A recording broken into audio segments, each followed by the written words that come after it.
Hello everyone, nagbabalik ulit Suktek TV. Ito guys, meron ako ditong gagawin na pressure washer guys.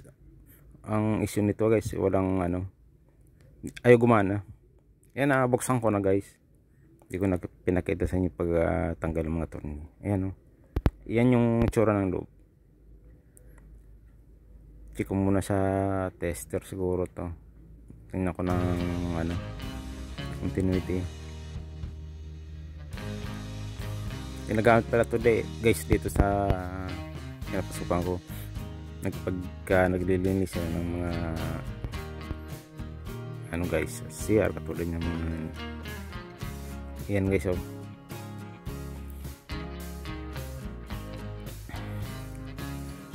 Kuha na ko muna ng mahirap maghawak lang kasi kamay lang ang inano. Ayan guys, open siya guys.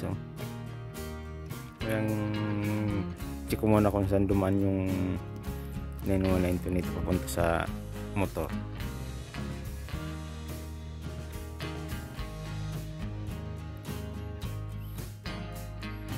Yung linya dito, yan, open siya.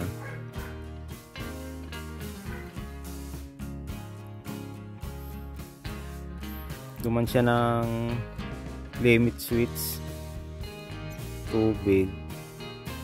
Pagka ng tubig, dadaan ng limit switch guys. Ayan dito.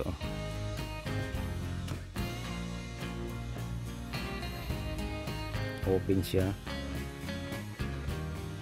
Dito duman, may baliktad ko muna guys. Dito duman sa isang linya. Ayan dito duman.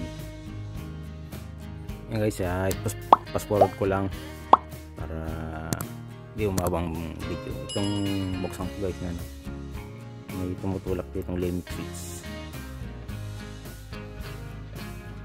Dito kasi duman na yung isang line ng line 1.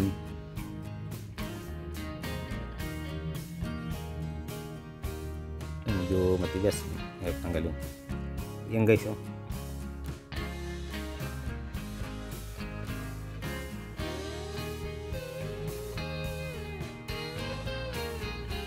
kaya pala ayan sunog yung isang connection dito sa limit switch niya. Ayan sini ko na rin pala ito guys, limit switch nito sa tester nila gumagana. Siguro pati yung contact point sa loob nito sira na rin, baka nabasa at siguro itong gumagamit. Ayan guys, sunog yung connection. Tinester ko na pala ito guys, hindi na gumagana yung contact. Hindi rin i-directin ang problema, tuloy-tuloy ang pressure.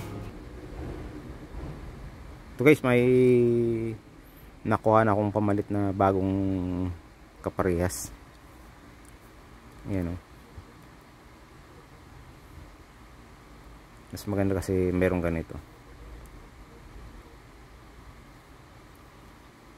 Yan, hinang ko na guys. Nilagyan ko lang ng para initan ko na lang yan yung siya, sleeve niya na string cable.